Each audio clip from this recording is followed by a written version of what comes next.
Sorry, somebody just pointed me out on a stoop. Here we go. I love it.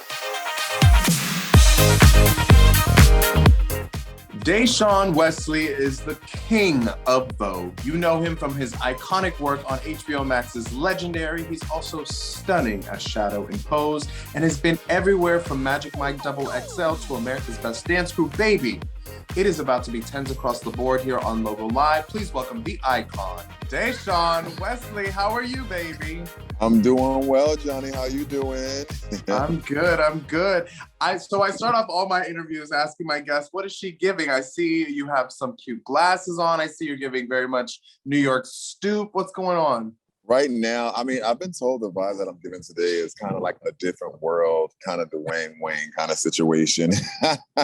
Yeah, I'm in New York City right now. Just out here working, sitting on a stoop right now, talking to Johnny. Very much booked and busy. And speaking of booked and busy, I just want to say congratulations on HBO Max's Legendary, where you just turn it every week. What is something that has surprised you from this show specifically? You never know sometimes when you put your authentic self out there to the world, how they're going to receive it. So right now, the reception has been great. Yes, there's a lot of things that we would love to have happen different, but right now, you know, just to hear someone, I was just walking down the block not so long ago and someone's like, oh my God, you're that guy. You're that guy. You're that guy. And I'm like, you know, again, that means I'm communicating to other people about my community, you know, where I've been for so many years. As you know better than anybody, Ballroom has been a part of the culture peripherally a lot of the times and kind of in the background, giving all the life to the foreground. So when they came to you with this show to elevate Ballroom in a different way, did you have any like preconceived notions before going on and doing the show? Everyone nowadays loves to go to balls, and everyone knows someone who would love to go to balls. So, you know, it happened to be that someone who worked at a production company had a friend who took him to a ball, and they were like, oh my God, this is great. Like, I need to tell my company about it. And I used to have my events, and they used to come to my events once a month. They were there faithfully, buying tables, watching, understanding what these categories were, what they are. And what they did was reached out to all the leaders of the West Coast and brought us into their production company and said, we love your work. We love what you guys are doing. What do you want to do? And we all sat there and we told them about who we were, what we liked and what we did and what we've been facing and going through. And, you know, this production company sat down, which is Scout, and said, like, you know, we don't want to write your world. We want you to tell us about it so we can help the world know about you. For those who are just watching the show, catching the show for the first time, have never been to a ball, what would you say is the main difference between like a ballroom ball, like in New York City or, you know, here on the West Coast versus a Legendary ball? Well, what Legendary does is give everyone to have an opportunity to peek into what's going on. So, you know, it's not the ball that you would go to up in New York City at a big, you know, ballroom hall, you know, because that's like, you know, full hours and categories, and hundreds of people who are participating in going for the same goal that we see. So what Legendary does is give a peek into how we go about doing our world. And, you know, we've been doing this in many different ways. So now that we have a television platform, prior before this, we were performing for Pride. Prior before that, we were doing events at the W Hotel for sponsorships or for donations for organizations and programs. So now that we are on a stage, we have to now figure out a way that how can we communicate what we go through to the world now. Right.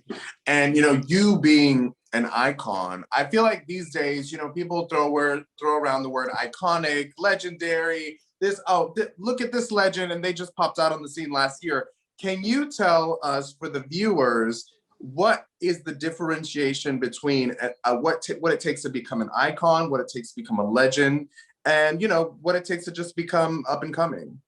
Well, I'll tell you this, in the scene, we have our scoring system, which is that status kind of lines. When you first come in, or first lines is you're a spectator when you come. First, you're a spectator.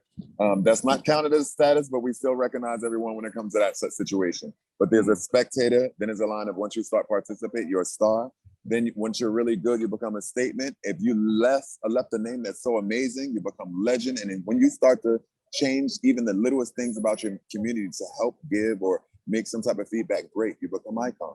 You know, so these are statuses that we kind of look forward to. Well, take me back a little, because right now it's like you are at the top of your game. You are soaring to the stratosphere. Tell me about young Dashaun and, like, you know, as a Brooklyn native, how you got into ballroom, how you got into dance. Like, tell me a little piece about that. Young Dashaun was happy. Young Dashaun had a lot of friends. Young Dashaun loved to see people smile. Young Dashaun always wanted to see the positive in things. And definitely in a community where it's a lot of shade filled, I've had such a great time within all the 20 plus years I've been involved. So, I mean, I was always a go-getter. I was a good competitor, and I'm still a competitor as I was as a child. So anybody can get did. But but at the same time, like, I was very happy-go-lucky. I was very looking forward to, you know, what I can do best to be the best at doing what I do, which was voguing. And it turned into being an MC as well too, because I use my voice as well within a community. Because at a young age to also MC these events, which open this platform for a legendary, so I can be a great host. Right. I mean, for me, when I watch you as a host and I hear that voice come on the mic, it does things. You know what I mean? Like, when you hear someone's voice and you're like, oh, that's the voice. It's very much that. And so, you know, I love, and I hope people have researched you and, like, know, you know, because a lot of us know you, obviously. A lot of us know who you are. But for the new people that are just coming out, I'm really hopeful that they look into all of the clips, because luckily there is that ballroom history online that you see. You know, so I really hope people see that. But your voice is everything. It's notable now.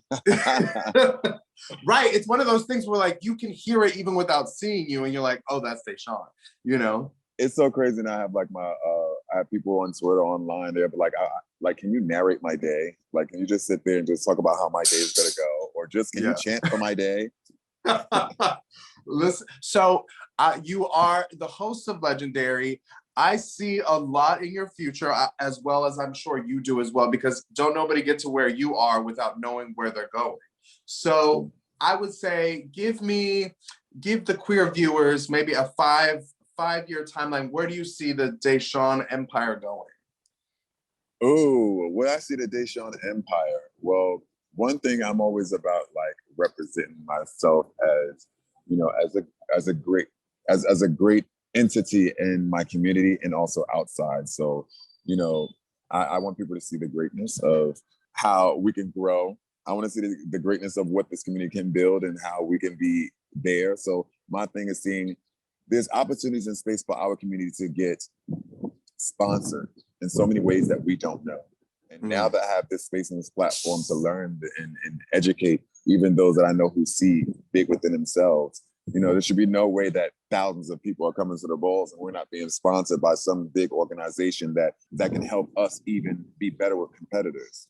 Right. You know, we're such an entity now. We're on television right now. So, you know, and I also am going to challenge my community to also build within ourselves so we can get things together so we can receive these blessings as well too. We can go out there and get these blessings. So again, each house will have to spend a dime to get dressed and get ready. So I want to see an empire. I feel like I want to see a museum, definitely helping the a ballroom museum, because once the ball's over, outfits get lost. Right. So I have a goal to, like, build the ballroom museum. So once the ball is over, and if you want to put your outfit or your grand prize win inside this building display, have a video going of what you did when you walked, and people can go there and listen and feel the vibe of how it is. So you can go through a ballroom museum and see what it's like, see who Pepper LaBeija was, and see what she did, what she done, and what she contributed. And if there's an opportunity to even see the clothes that she wore. Right. Well, it's so funny because ballroom culture always reminds me of things like the Olympics, things like that there is documented history. And like you said, there are these museums and there are these things that exist in the world where you can go and, you know, you can see what happened that year. So, and also all of these teams are sponsored too. They've got the uniforms. So I really do see that being the future. And I just love that Ballroom has someone like you to be able to steer the ship in whatever way that you can. So I love that. We've both been on a little known show called Pose the last season as a character on Pose. What do you hope to come from the nice little ribbon tying of the last part of this chapter for Pose?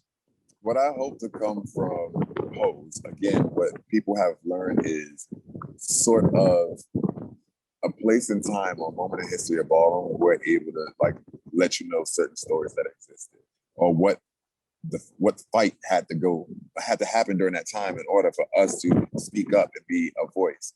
Some people think that we just started or just existed, or they hear that it's going on for a long time. But when you realize how far in the internet goes back, this show lets people know about this period piece that was happening during that time. What was going on about the AIDS epidemic, what was happening about people getting kicked out of their homes and people living in the streets, or you know that some people who are fab and they have that opportunity that others don't. So there was a lot of that going on. And if you did have that, you would cherish that by giving something to your kids. So Pose gave this point of letting people know about what goes on in ballroom and how it can open up chances for other shows, because there's more shows and there's more stories and different dynamics of ballroom to tell. Right now, what they did, Pose told a period piece.